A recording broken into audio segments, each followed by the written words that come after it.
Hey guys, it's Leah. Welcome back to my channel and welcome to Bookmas Day 6. So for today's video we're going to be going through 24 books that I need to read in 2024. There are so many books that I am already so excited to read next year, but I did pick out 24 from my physical TBR solely because I am kind of planning on going on a little bit of a book buying ban in the new year. I want to get through the majority of my physical TBR at the first half of the year, and these ones are the ones that I'm going to plan to get to first. But yeah, I always find these videos so fun and I definitely want to react to it at the end of 2024 and see how many I did actually get around to reading. I did also do this video for 2023, so you will see my reaction to that one soon. Behind me we do have a couple of book stacks. This one is definitely the biggest one, so we are going to start with this one, and that is my fiction book slash literary fiction and a couple of classics. Going in no particular order, we'll kick that off with Drive Your Plow Over the Bones of the Dead by Olga Tokarczuk. I'm very sorry if I mispronounced that. I don't know why, but it's definitely a book that has intimidated me for quite some time. I know that I'm absolutely going to love it, and to be honest it is kind of a 5-star prediction for me, but I really don't know too much about the plot and I definitely want to keep it like that. I have just heard the most incredible reviews and a lot of people with similar reading taste to me tend to love it. So this is the first one that I definitely want to get to in 2024, albeit kind of terrified too. We then have like a modern classic that I've said I've also wanted to get to for years. It has been on probably like a million TBRs at this point, and that is Perfume by Patrick Susskind. Absolutely terrified to read this one, mainly because I've heard it's one of the most like grotesque pieces of literature ever written, and that kind of terrifies me. I've heard it's meant to be incredible, and all I know about it is that essentially we are following this man who has this like visceral kind of reaction to scent. He's obsessed with smell, particularly one of a young virgin, and kind of wants to replicate it, and by doing that he kind of becomes a murderer. That is all I know, and I feel like that's all I really need to know. I've heard that the writing is also beautiful, so I'm very excited to get to this, but I feel like it's one that will probably change my life, so I'm a little bit nervous. Another modern classic, I had to include a Clarice Lispector. This one is The Besieged City, which is the next one that I need to read from her, as I am going in chronological order. I will no doubt read a multitude of Clarice Lispector in 2024, but like I said, this is the next one that I need to read, and I don't really know what this one is about. Every time I have spoken about Clarice Lispector before, I do definitely recommend going into her books not really knowing what the plot is, and that's how I'm going to go into this one. But this year, 2023, was definitely the year where I established her as my all-time favorite writer, so I am so excited to explore more of her fiction, and yeah, this is one of the ones that I am most excited to get to. We then have two books from the same author, and that is Sayaka Murata. So we have Life Ceremony and Earthlings. I have wanted to read more Sayaka Murata ever since finishing Convenience Store Women, which I did enjoy. I didn't really like it as much as other people, but I thought it was good. And Earthlings is actually a book that I have tried to read before, but I kind of just put the audiobook down. It was kind of like a soft DNF solely because it was like the wrong time to read it. If you know, you know. It is absolutely weird, unhinged.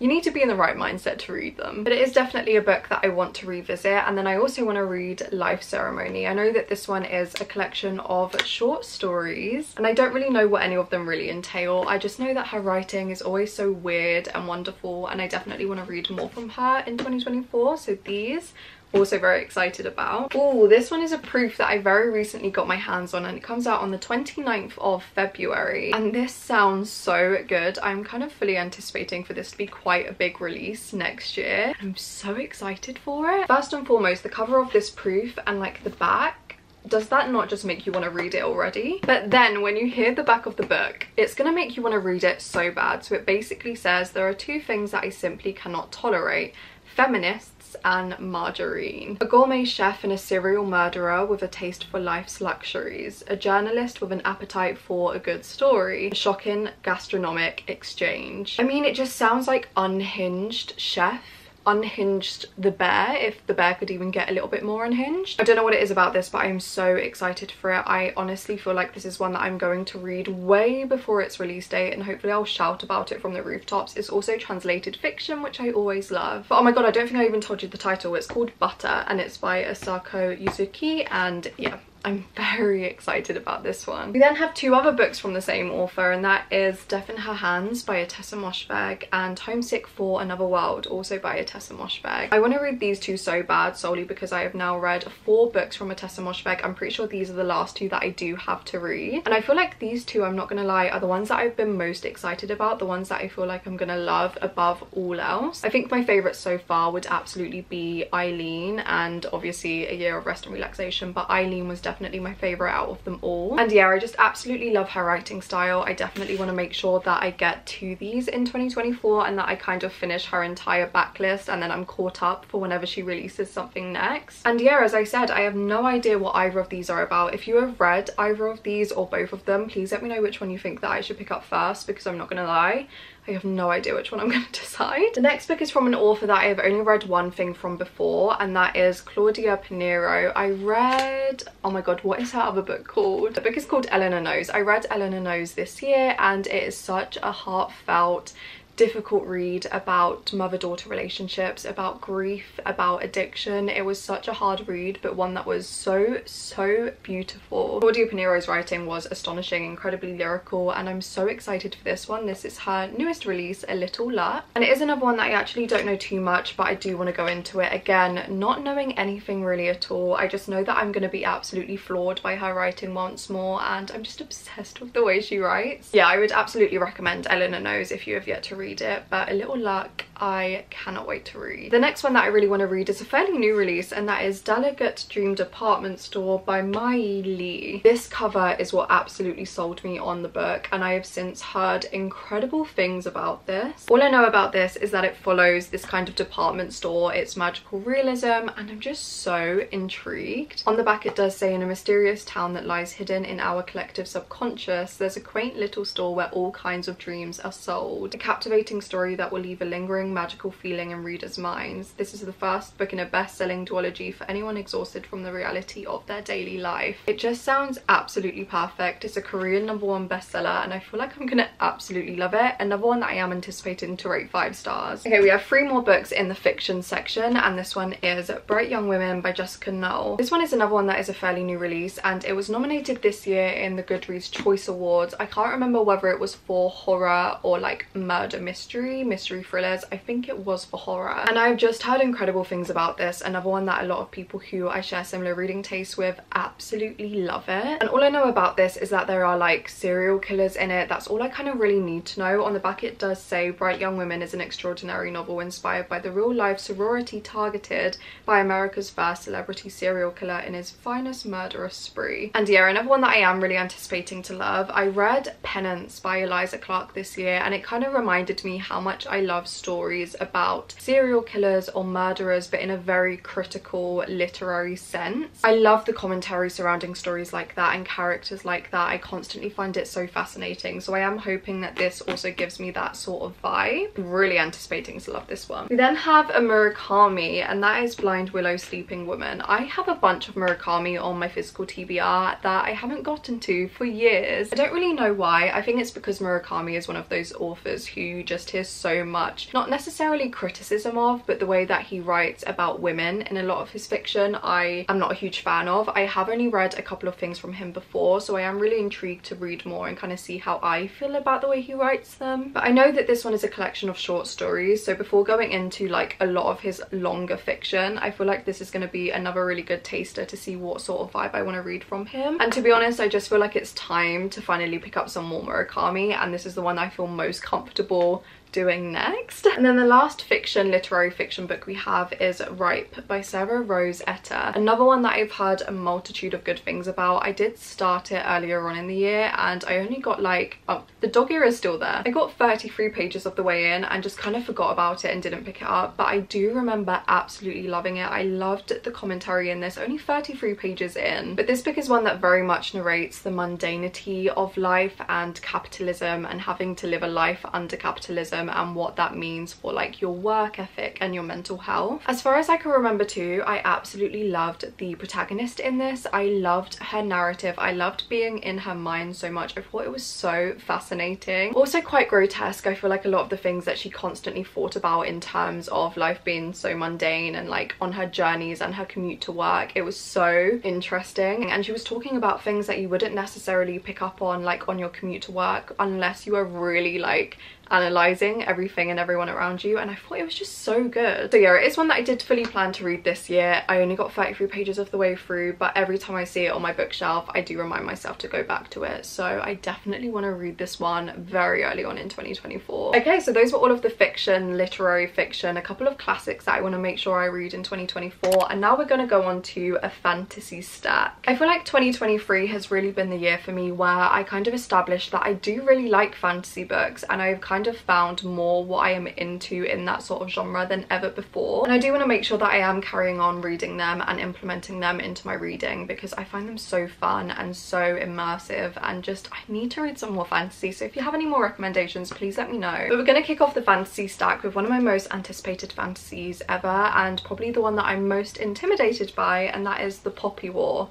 by R.F. Kuang. I have been wanting to read this series for years. I have had so many friends try and convince me to read this series for years. With this being a book that I knew I always wanted to read, I was also very aware that it's not kind of a beginner fantasy. It's not a fantasy that I want to start out with, so I want to make sure that I had read some before going into this, and I still feel like I need to do that. But I do feel like 2024 is going to be the year where I just binge read the entire series. I hopefully will also do a video where I read the whole series and like do reactions, spoilers or spoiler free, I'm not too sure yet. But that is something I definitely want to do next year, and I'm very scared to, but I feel like I'm going to absolutely love it, and I love R.F. Kuang's writing, so I want to make sure I read everything she ever releases. We then have The Serpent and the Wings of Night by Carissa Broadbent. This is another fantasy series that I have heard the most incredible things about. I know that this is more of a romantasy, and there are also vampires, and honestly that's all I kind of need to know to want to read this so bad. Yeah, on the back it does say The Hunger Games meets vampires. I've heard that there's a ton of trials in this, and that is like a little subgenre that I love in anything ever, let alone a fantasy, and I feel like I'm gonna eat this series up and it's gonna become my whole personality. This is another one that I'm definitely going to try and get to in January because I just cannot stop thinking about it. We then have Modern Divination by Isabel Egajanyan, and this is another one that I've been staring at my shelf knowing that I want to try and get to it in January, and I cannot wait. All I know about this is that it is an academic rivals to lovers, and at the time I'm filming this, I'm currently reading Divine Rivals. Not to give spoilers, but I'm eating it up, so I feel like I'm going to want that academic to rivals fix. No, not academic to rivals, academic lovers to rivals fix once I finish that. So I might actually read this before the end of the year, but this is one that I'm very excited to read. It is self-published and it's one of the most beautiful books I own. This is the cover on the dust jacket, but then you see the cover on the naked hardback. Is this not one of the most beautiful things you have ever seen? Self-published fantasy books, do it like no one else. And yeah, it's another one that I've just heard so many incredible things about, so I want to make sure that I read it ASAP. Then we have two books in the same series, but we have book 1 and book 3. I don't own book 2 yet. I will get my hands on it and I will be doing a reading vlog where I read the entire series, and that is the Once Upon a Broken Heart series by Stephanie Garber. I still cannot believe that I haven't gotten to these yet. This is the first one, this is the third one. I've just heard the most incredible things about it all year, that people love it more than anything else, that it is their favourite fantasy series in the world. I have very high expectations for this. I am really hoping that they do live up to the hype. But I just can't wait. It is another one that I did kind of want to read in 2023, but I just never got round to it. And I knew that I kind of wanted to binge read the whole series back to back, so I did have to wait for this one to come out. I feel like I'm gonna absolutely love it. I'm fully anticipating 5 stars. You will see me be reading it soon. And then the last fantasy book we have, because this one is actually a thriller, so I don't know why I even put it in the stack, is A Tempest of Tea by Hafsa Fazal. This is the author who wrote We Hunt the Flame. I have never read that book, but I've heard a multitude of incredible things about the writing style. On the front it says an intoxicating brew of secrets, vampires and romance, and I cannot wait. I do not know if this character is called Artie, but I think we're gonna go for Arfi. Afi Kasmir's tea room is a front for an illegal blood house. When the tea room and its secrets come under threat, Afi must lead a gang of outcasts into a high-stakes heist and the dark vampire underworld. Here she faces a dangerous conspiracy and an unexpected romance. So it's a fantasy with vampires and a heist and tea. Literally sounds perfect. I'm so excited to read this. A YA thriller that I really cannot wait to get to, and another one that I am undoubtedly, if I don't actually read it before the end of 2023, and when I say that, we literally have like 2 weeks left, so who knows. If that isn't the case, it's one that I will be reading the second that 2021. Oh no, I'm 3 years behind. If not, I will be reading it early 2024, and that is The Reappearance of Rachel Price by Holly Jackson. This is Holly Jackson's newest release coming out in April, and I love Holly Jackson so much. She is one of my favourite YA authors alongside Maureen Johnson. Those two I will continue to read any single thing they ever release. This is undoubtedly one of my most anticipated releases for 2024, so I want to make sure I get to it ASAP. I don't really know what it's even about, but because it's Holly Jackson, I'm expecting it to be 5 stars. Another one that I'm the most excited for. But we have one more little stack of books. This one is kind of miscellaneous. We have 3 romances and then 1 manga. So the manga that I definitely want to read in 2024 finally is Uzumaki by Junji Ito. I love Junji Ito so much. I have read so many of his manga collections now. I kind of did take a little bit of a break unintentionally. Then I read Tombs in my most recent 24-hour readathon, and it very much reminded me how much I love them, and this is meant to be his masterpiece. I've just been putting it off because it's so big and I'm kind of intimidated by it. But I do feel like, again, 2024 is the year of kind of tackling books that I'm terrified of. We're gonna start it with this one. And then kicking off the last 3 books and the first of the romances, we have The Wall of Winnipeg and Me by Mariana Zapata. I love Mariana Zapata so much. I recently read All Roads Lead Here, and it became my all-time favorite romance book, and I still think about it every single day. Like, that book, if you haven't read it, please do. But this is the only other one that I own that I have yet to read, so I feel like I'm gonna read it as soon as possible because I feel like I'm on a Mariana Zapata kick. I need something to fill the void of All Roads Lead Here. Why is this gonna fall when we have 2 more? And then the last 2 books out of the 24 that I need to read in 2024 are the last 2 books in the Magnolia Parks series. Another one that, honestly, if I don't binge read them both before the end of the year, I will get to in January. We have Magnolia Parks The Long Way Home and Daisy Hates The Great Undoing. I am terrified to read these because I've heard they're so sad. There's cliffhangers, everybody cries, but I do want to make sure that I read them before the new one comes out at the very start of the year. I love this series so much, so I'm very excited. I cannot believe I still haven't read them yet, but I'm also nervous.